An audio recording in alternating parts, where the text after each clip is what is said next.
There has been a place that I have wanted to go to.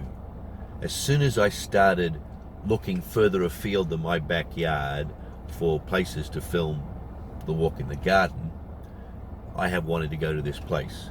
I always knew that I would be traveling and I would be able to do this project in special locations. But there is a place not too far from me that I thought would be a perfect spot to do this. It's a little bit further than what I decided I would make my limits for in traveling around Brisbane, and so it's always been on the back of the list of places that I go to. But I finally felt like I just need to get this done, and it's Noosa National Forest on the National Park, sorry, on the headland at Noosa. Noosa is an incredibly beautiful town and beach on the Sunshine Coast, and it's about an hour and a half away from me. So I thought I would head up there today and get this video done.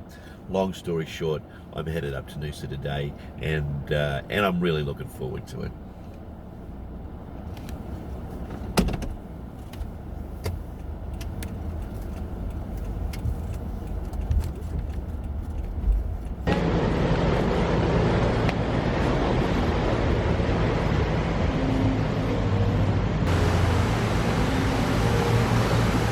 Well, this is Noosa, and I'm walking here down Hastings Street for a little bit.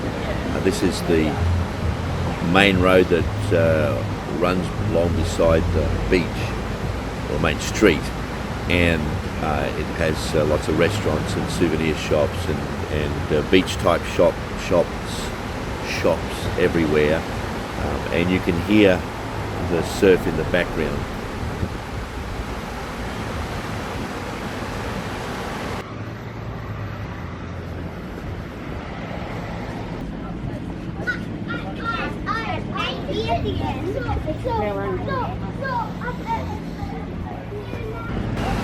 I'll just head up here and you'll be able to see the beach. It's this beautiful curved beach line.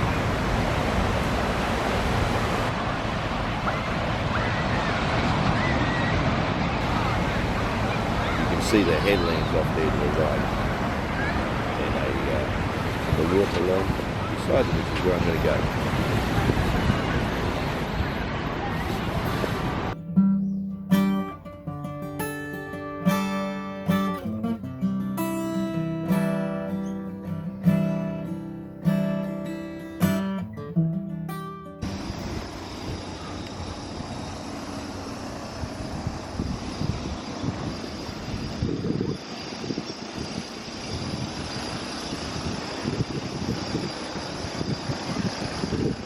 G'day, I'm Roland Hearn, and this is a walk in the garden. As things have turned out, this is way busier than I was anticipating. It's just really hard to find a space where I can stop and do this. So I think I've worked out a solution.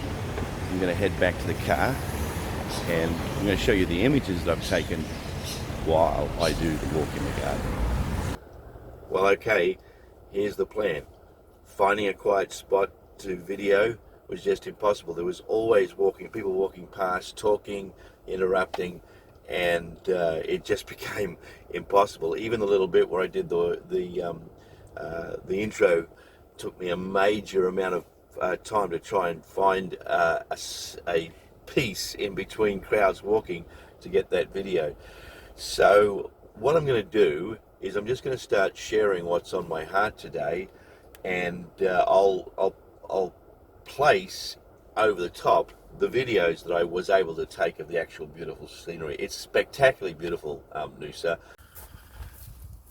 Well, that did not work at all. In the 12 months that I've been doing this, I've had a lot of luck at things just coming together in a way that seems somewhat presentable. But as I attempted to make this work, one thing after another has not turned out the way that I would have hoped it to have done. After leaving Noosa and driving home, I did the content part of the video all the way home, and then when I got here and got to putting it together and editing it, I discovered that the road noise, the faster I went down the highway, the more the road noise overwhelmed what I was saying, and by about 2 or 3 minutes into the video, it was indistinguishable from the noise around. So it was too late to do anything about it last week. So my apologies for not getting this video up last week. But this gives me an opportunity now today to put things together, and I'm going to follow the same plan. I'm going to speak to the issue I wanted to address this week. I'll play the videos of Noosa over the top of that. You'll get to see the images, and you'll get me hear me to speak. One of the obvious down sides of that will be that the sound will be somewhat different between the context I'm in now at home in my garden and the context in Noosa. So hopefully in the editing I can make it so that that's not too jarring. But the images are worth seeing, so let me put them up here. You'll see some of the boardwalk that leads through the park. I'll place some images of the different sections of the beach. You can see the town in the background. In some places you'll see the rock beach. You'll also see a little bit of the surfers riding the waves down along the headland, which is what gives Noosa its attractiveness to the surfing community, because the waves will travel for a long way. It wasn't a very high surf day today, so there's not a lot of surfers out there and not a lot of action, but you'll get a glimpse of what is so attractive about that space. Anyway, the issue that I had been planning on addressing in this context, not that it's necessarily related to this context, but it's the issue of honour. The other day I was watching a cricket match, and the commentator mentioned the grandstand, and then he said that the grandstand was named in the honour of a certain player. And you will often see that form followed, that something's done in the honour of another person. The concept of honour is as old as society itself. It has this formal connotation of the things that we do to show the value of a specific person. Typically, in the ancient world, honour was something that was most clearest demonstrated to the elite and the royal classes, but it was also very clearly a component at no matter what level you existed at. If you lived in a way that advantaged the community of which you were a part, no matter what your context was, you could have honour in that context. So for the royalty and the elite classes, the wealthy classes, there might be a great wealthy show of that honour, but people very clearly understood that their worth as a human being was most demonstrated in the way that they reflected their participation in the community of which they were a part. And so all through history, this idea of honour is clearly seen as a formal representation of a person's worth, and it's particularly associated to the community of which they're a part. So we have titles that honour people. We have language forms that are more formal and therefore more honouring.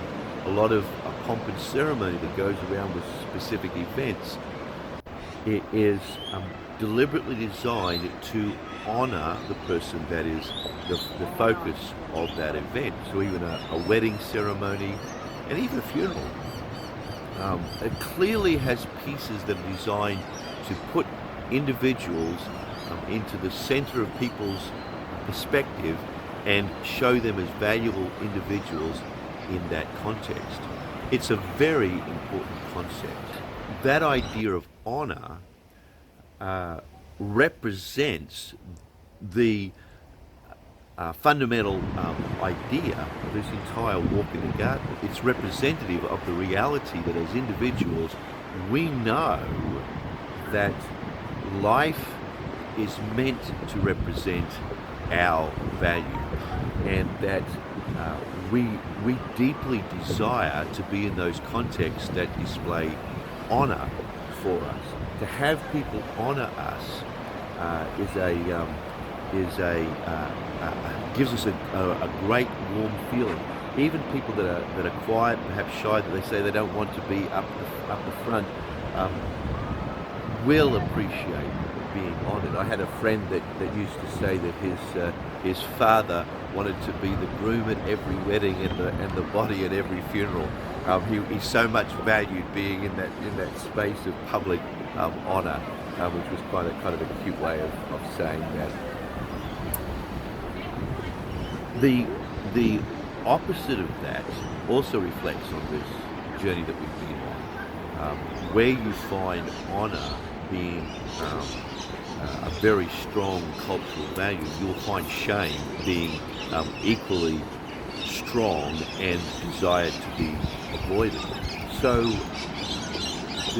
those kinds of cultures are identified as shame, honor cultures, and people clearly know how to receive both. In other cultures that are less formally set out that way, the ideas of shame and honor are still very, very clearly represented. And that just says to me that the principles of the walk in the garden are truly universal principles. And while the form may differ in different contexts, the idea of shame and honor is fundamentally true to our existence within community settings. But let me very quickly represent three spaces that I believe we need to understand where honor is most important to represent. And the first is one that you may not think of, but at the same time it's relatively obvious. The idea of honoring ourselves, of being able to accept our strengths and our weaknesses, and representing that, or reflecting on the reality that our weaknesses do not detract from our worth, and our strengths are not magnifying our worth, but they are representative of the fact that as people we have something to give, and that is worth honoring. And so humility is actually applied honor. To be a humble person is to recognize that your worth is not contingent upon your performance, and you therefore don't have to publicly demand focus upon that which you've achieved. But you simply do what you do because of who you are. And by the same token, humility allows us to accept our failures as not representative of our worth, but simply a reality of being humble, of being human. So to be humble is to live comfortably with both our strengths and our weaknesses, and is an incredibly valuable part of our human existence and essential to this walk in the garden. To practice honoring yourself. Think about the things that you do well and accept that you do them well. Think about the things that you do poorly or fail in, and decide not to allow those things to define your worth. The second thing that goes along with that is giving that same credit to others, to recognize that people have strengths and weaknesses, and to communicate to them in ways that represent your awareness of that reality for them, to find opportunities to deliberately focus on their worth as a human being, to honor them, We might think of events like a wedding or like a birthday party as an opportunity to say to people, you are worth honour. But we should not limit it to those times. And just every now and then, in casual conversations, reflect on another person's strengths and tell them how much you appreciate them. Appreciate their strengths and appreciate them in their strengths is a way to genuinely reflect honour. The last area that I want to touch on is profoundly important. It's the thing that changed my life. It goes along with this idea that God is love. I was brought up in a Christian home. I've always understood faith to be a part of my life journey. And in that faith, I clearly understood that God is represented as a God of love. But there came a day when I recognized this truth, that love and worth are two sides of the same coin, and that for God to love me is for God to value me. And he communicates his value of me to me by honoring me with his presence in my life and the activity of his love changing my life constantly to be more able to appropriate and act out of that love. The greatest representation of God's love for us is that God himself stepped into human history in the form of Jesus Christ and lived in this world as a human being, dealing with and interacting with the world around him in the same way that everybody else does. And then you might hear that constant noise in the background. My two dogs are chasing my cat around and around and around me. They're having an absolute wonderful time. The cat is too. Back to what I was saying.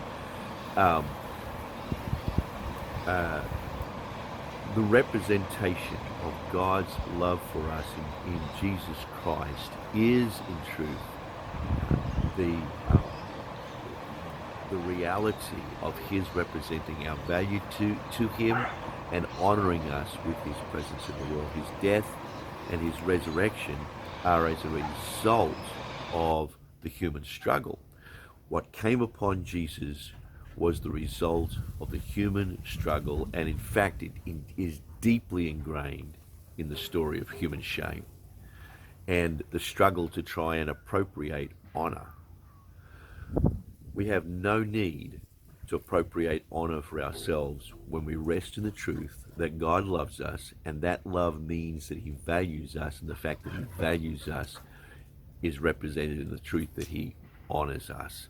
And faith is simply accepting that as our own and allowing that to speak into our lives, in which case we get to recognize the honor that we have as individuals, and we get to honor and value other people as a result of living with them. And all being well, I'll see you next week. Keep walking in your garden.